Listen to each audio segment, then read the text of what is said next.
dia, meu nome é Elaine, eu sou I1 e o caso com o residente Lucas também é R1 de clínica. É o caso dos 68 anos, natural residente de Quixeramobim, aposentado, trabalhava como agricultor, casado, católico e analfabeto. A queixa dele é dor no peito.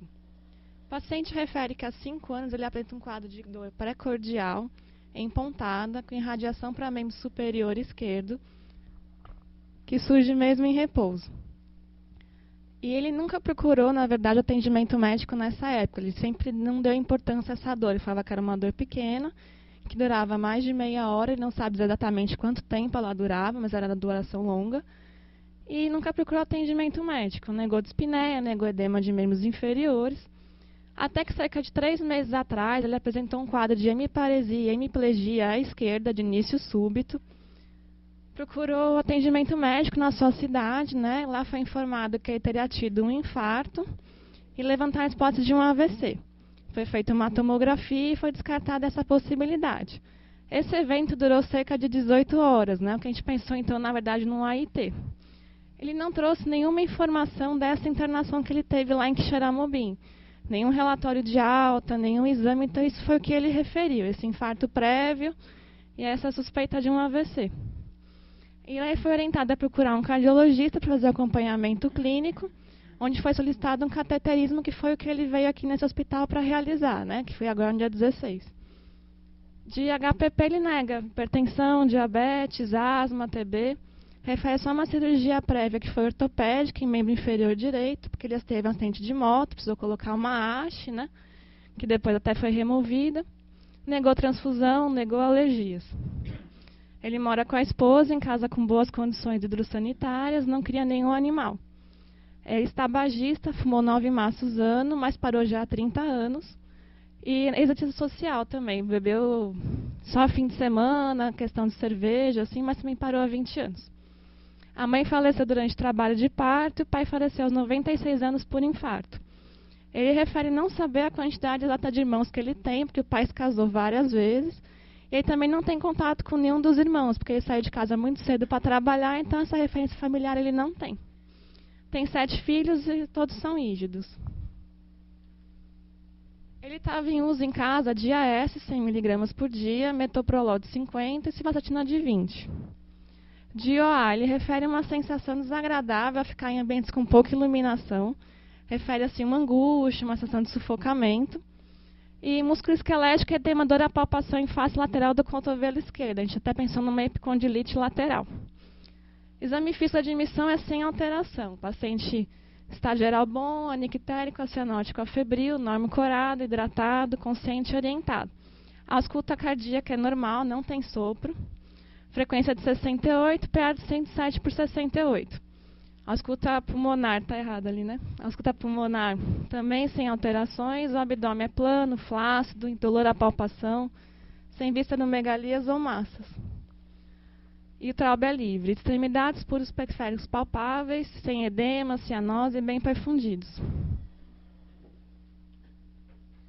Esses são os exames laboratoriais. A coluna que está em azul, que é do 11 de março, é o que ele tem prévio à internação, que ele fez exames de rotina, né? A gente pediu perfil lipídico também para avaliar risco cardiovascular, né, estratificar. Ele tem de 16% no Framingham, que é um risco intermediário.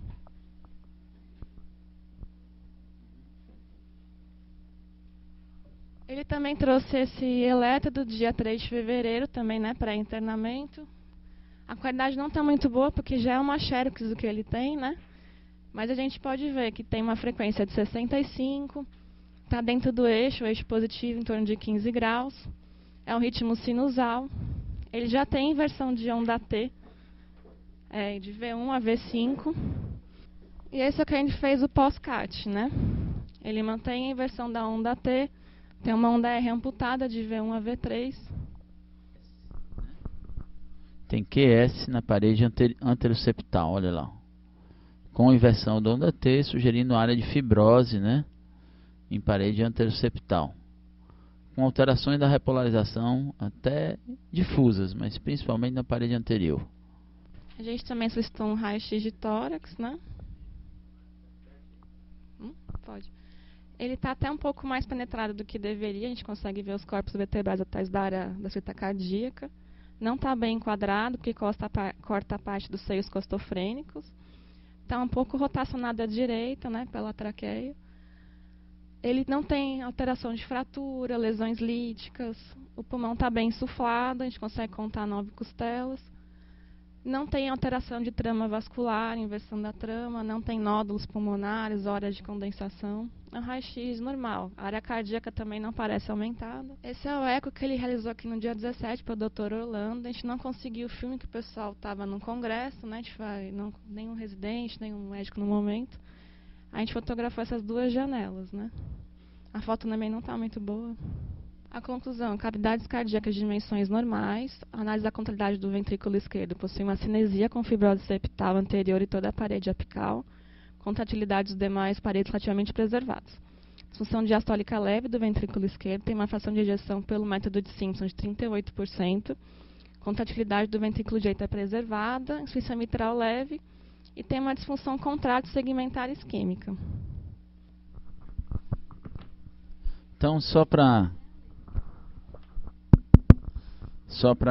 os estudantes que chegaram agora, trata-se de um paciente de 68 anos de idade, que tem uma história prévia sugestiva de uma doença cerebrovascular transitória, que foi interpretado como ataque isquêmico transitório, e tem uma dor torácica, que na descrição da doutora parece uma dor torácica atípica, né? Mas é um doente que tem hipercolesterolemia, tem elevação do LDL com HDL baixo, tem uma glicose normal, e no score de Framingham ele está como risco intermediário, né? Um eletrocardiograma, um exame físico normal, um eletrocardiograma que mostra uma área de fibrose na parede anterior, né? Então, uma dor torácica no indivíduo que tem risco moderado, tem uma dor torácica atípica, tem moderado risco de ser relacionada à doença coronária. Mas com o eletrocardiograma de fibrose, ele passa a ter a probabilidade de doença isquêmica do miocárdio alta, né? Então, por esse motivo, né, o ecocardiograma mostra a área de fibrose já na parede anterior, que bate com o eletrocardiograma. Por esse motivo foi submetido à coronariografia. Bem, a coronariografia feita pela técnica radial, por punção de artéria radial. Nós temos aqui o catéter seletivamente na circunflexa, na realidade parece um tronco curto ou uma DA circunflexa originando-se diretamente do tronco. Isso numa outra projeção a gente pode ver melhor. E você vê aqui a injeção na circunflexa, mostrando nessa projeção, parece haver uma lesão grave aqui proximal da circunflexa antes da bifurcação nesses 2 ramos marginais. Esse primeiro ramo marginal que parece ter lesão grave no ósteo, e essa segunda marginal que tem lesão grave na porção mediana dela. O que dá para ver aqui parece encher aqui a descendente anterior, mas não está bem cateterizada à esquerda, a descendente anterior. Aqui o catéter já um pouco fora, parece na realidade ter uma oclusão da descendente anterior que enche por colateral, aqui ela aparecendo tardiamente. Parece realmente ser um tronco curto, aqui o catéter bem fora, e a descendente anterior parece que está ocluída no ósteo, ou bem proximal, e tem lesão grave até o terço médio dela, e enche tardiamente por colateral, intracoronária grau 3. Aqui em outra projeção, está aqui ela, que parece ser a descendente anterior, esse vaso fino, tem lesão grave aqui proximal, realmente é um tronco curto. A circunflexa tem aquela lesão grave, porção média, digamos assim, antes da bifurcação dos 2 ramos marginais. E a descendente anterior está aqui de fino calibre, pelo fato de realmente estar fechada. E tardiamente ela vai enchendo aqui por colateral. Aqui ela enchendo, né?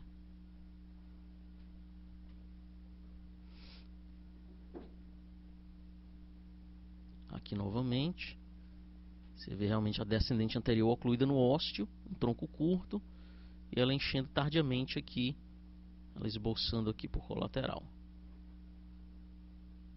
A coronária direita, lesão grave proximal, lesão grave no terço médio, lesão moderada no terço distal, e a colateral para descendente anterior. Nessa projeção não dá para visualizar direito, mas nessa daqui já deu para visualizar bem a colateral para descendente anterior.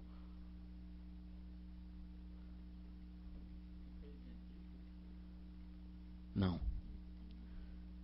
Assim, o ventrículo nesses casos, como é lesão DA fechada, enchendo por colateral de uma direita com duas lesões de 90%, fica um pouco o tronco equivalente. Muitas vezes a gente poupa pelo medo de qualquer instabilidade.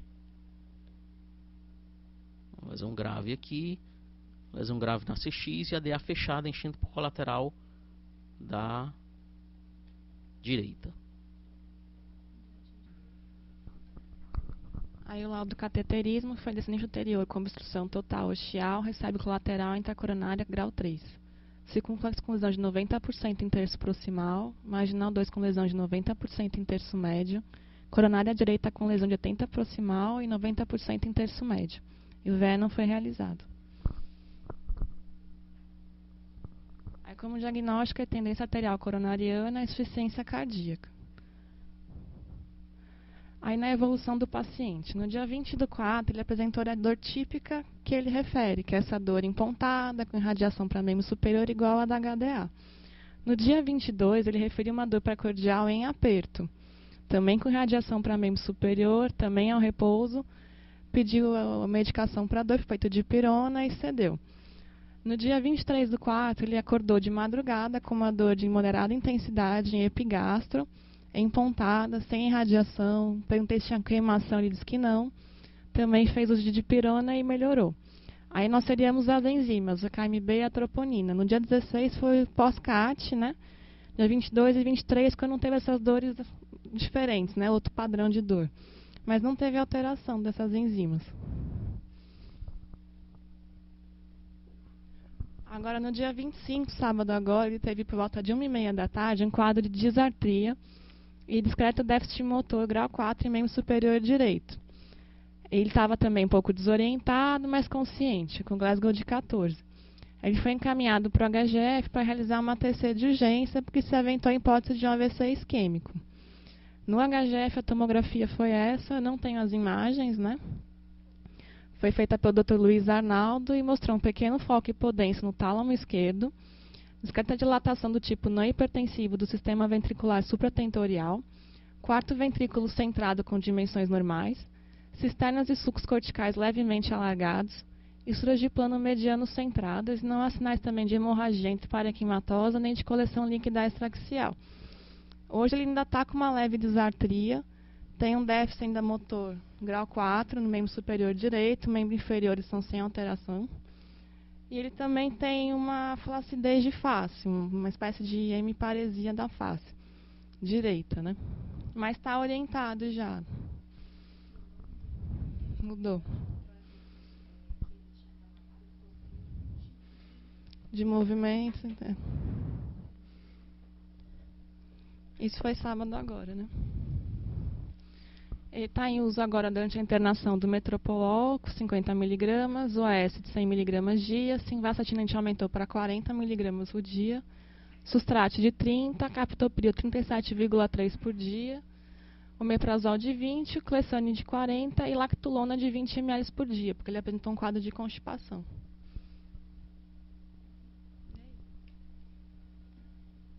E a conduta dele está aguardando uma revascularização miocárdica.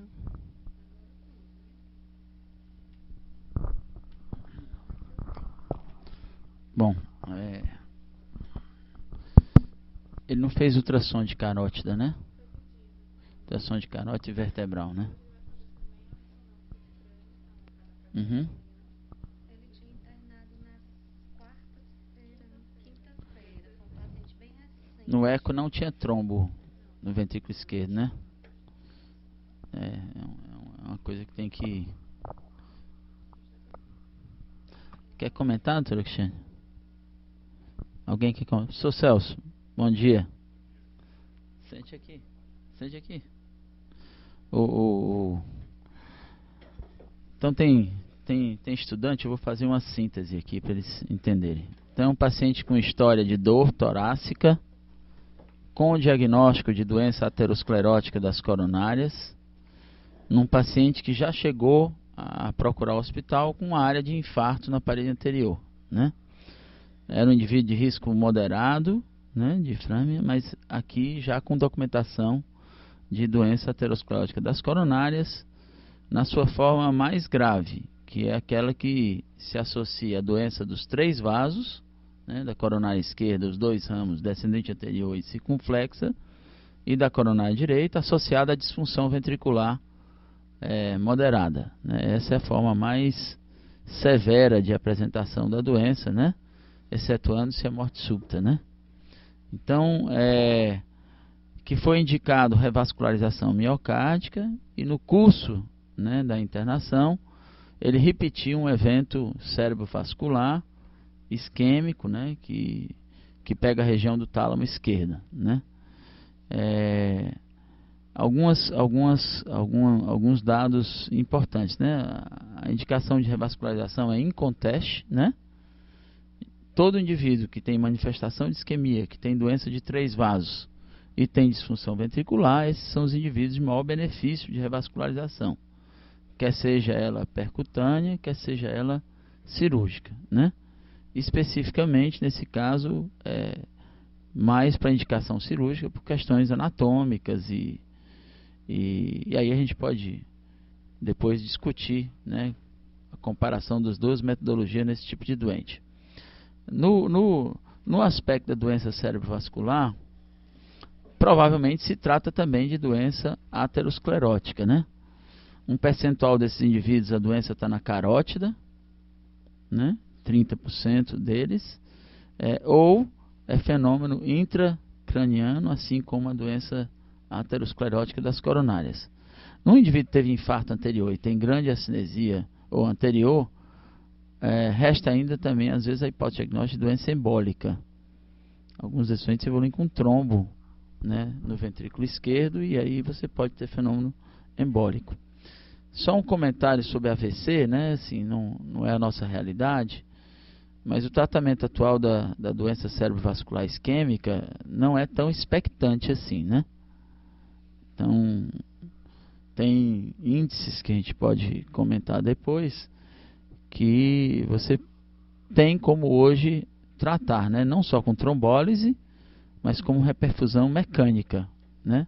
Alguns desses doentes, né? Em tempo hábil, diagnóstico precoce, você tendo estrutura adequada, a gente em geral reverte, diminuindo muitas sequelas, né, desses pacientes. Bom, quanto ao tempo, Rochelle, quer comentar alguma coisa, doutor? Não?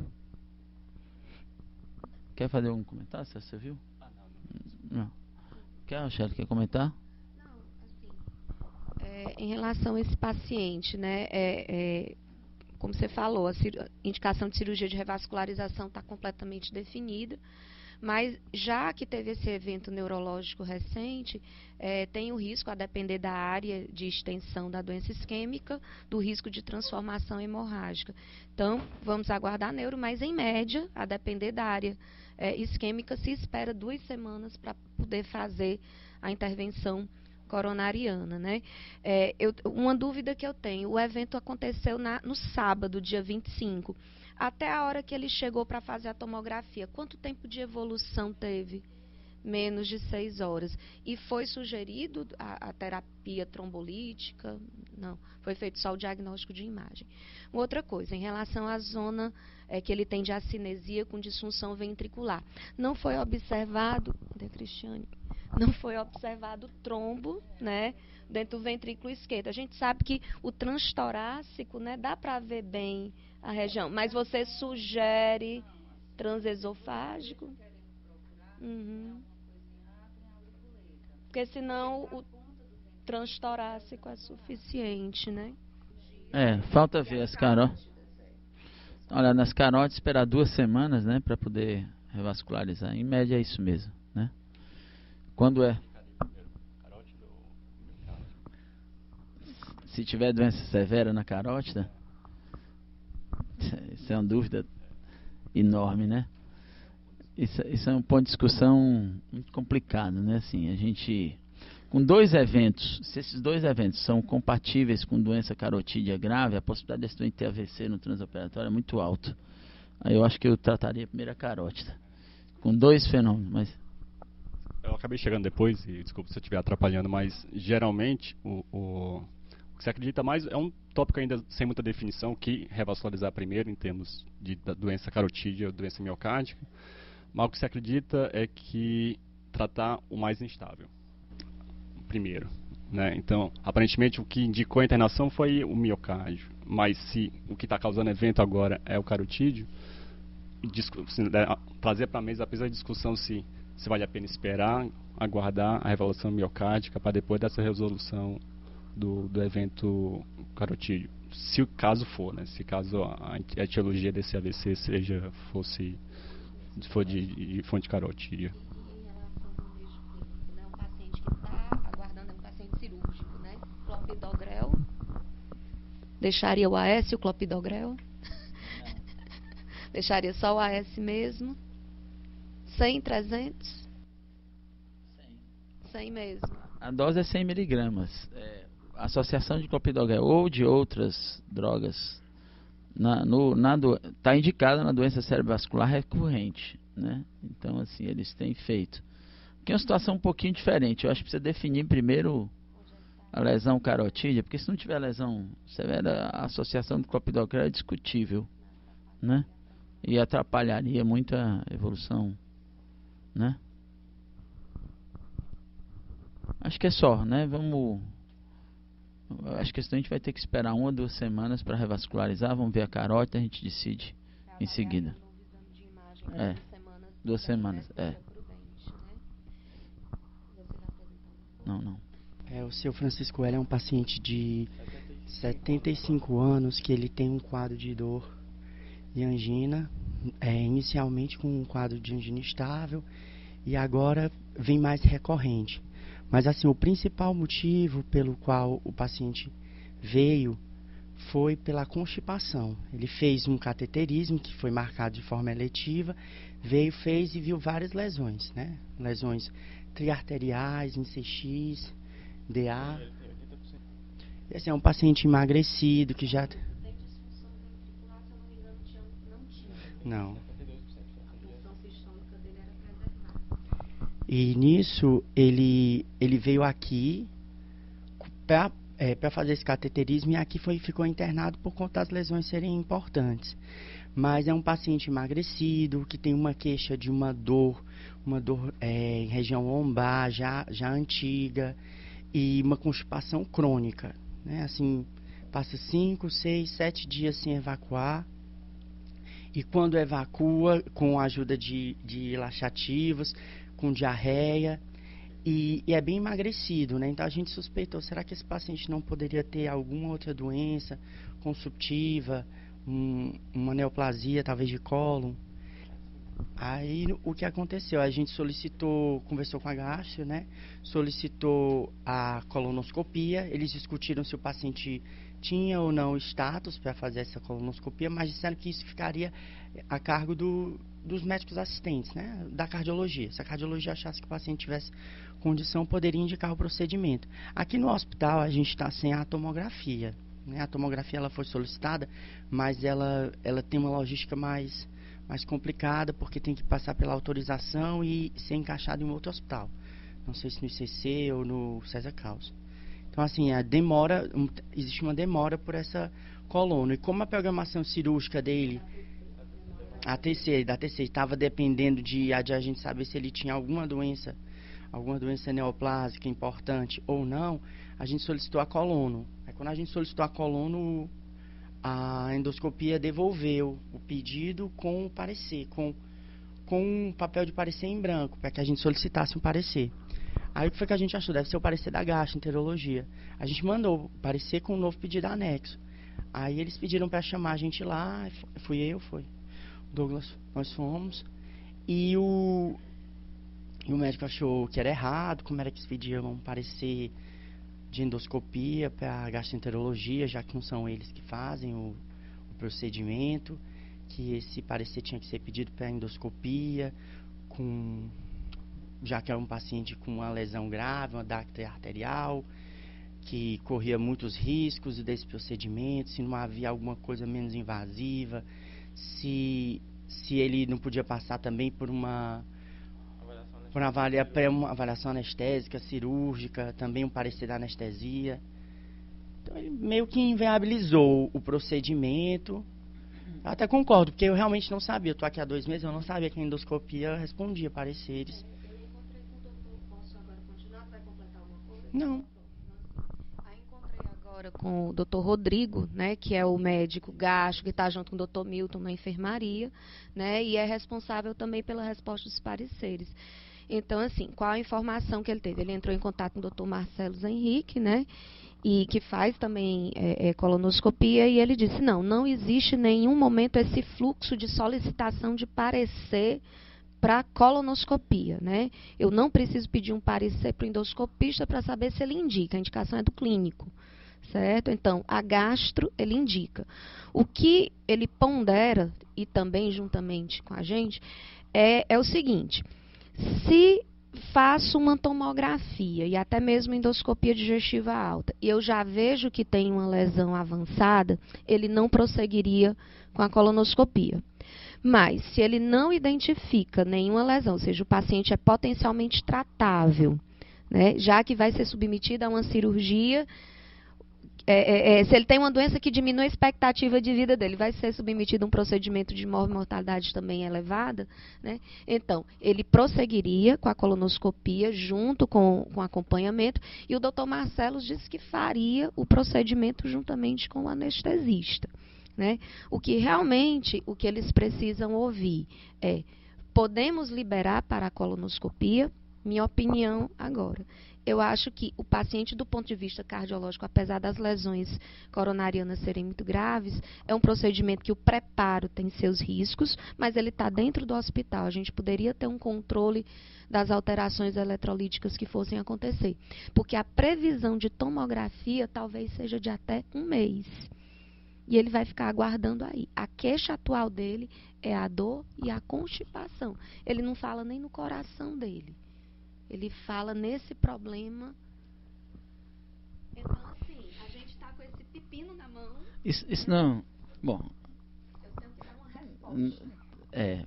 Passa a ser um problema médico também, né? Assim, mas, embora primariamente não, né? Porque são problemas mais administrativos, mas faz parte da vida médica ter problema administrativo também, né?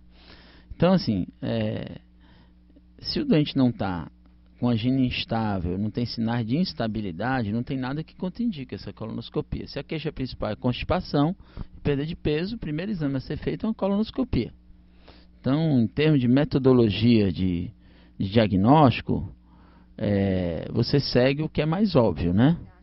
Então, independente da gastro, eu acho que qualquer médico indicaria uma colonoscopia, né? Então, assim, constipação, perda de peso e tal, você não começa tomografando o crânio, porque pode ter metástase cerebral, né? Você primeiro vê o cólon, então, até porque você precisa dar o diagnóstico. Então, você não pode fazer qualquer pressuposição. Ele pode ter simplesmente depressão e ter perdido peso, mas você precisa mostrar que não tem, né? Então, e você vai no que é mais óbvio. A queixa é de tubo digestivo, é de tubo digestivo baixo, né? E tem consumpção, portanto, a hipótese mais provável é que ele tenha uma neoplasia de cólon. E onde? Tração abdominal é normal.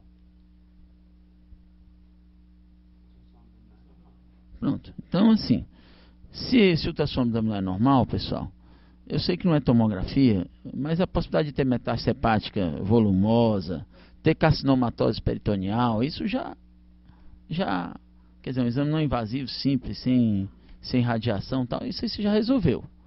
Então, o que tem que fazer é fazer um preparo adequado e conversar com o anestesista, né? Para evitar fazer hipotensão, né? Usar droga que tem menos efeito hipotensor, né?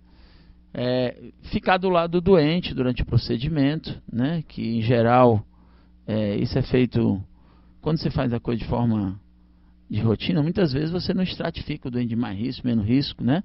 Por exemplo, um doente como esse, eles na colonoscopia eles não deixam jejum 6 horas antes. Esse tipo de doente tem preparo, né? É melhor você usar Moving-Lax, preparo com Moving-Lax, porque dá menos efeito osmótico, desidrata menos, hidratar bem durante o procedimento para não fazer hipotensão. Quer dizer, tem uma série de cuidados simples que dá para fazer o exame perfeitamente, não é nada.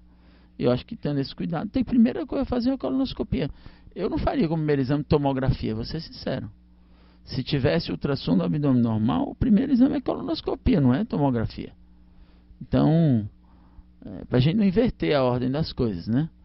E o doente é complexo. Agora, o que vai resolver depois, o que vai fazer primeiro, aí tem que dar o diagnóstico primeiro.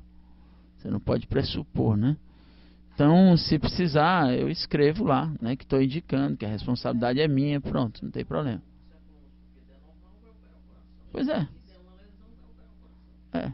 Exatamente. Aí só vendo o doente, né? Assim, pra gente... para ver o nível de fragilidade do doente, né, de consumpção, tá, e para definir esses riscos todos, né? Então, principalmente consumpção, né, que assim, que é uma coisa importante. Então, pode liberar, ok? Tá bom. Então, a sessão tinha só um caso hoje. Eu não pude vir na sexta-feira. Então vai terminar um pouco mais cedo. Tu vais passar a visita? Tá. Eu quero subir lá depois para conversar com vocês.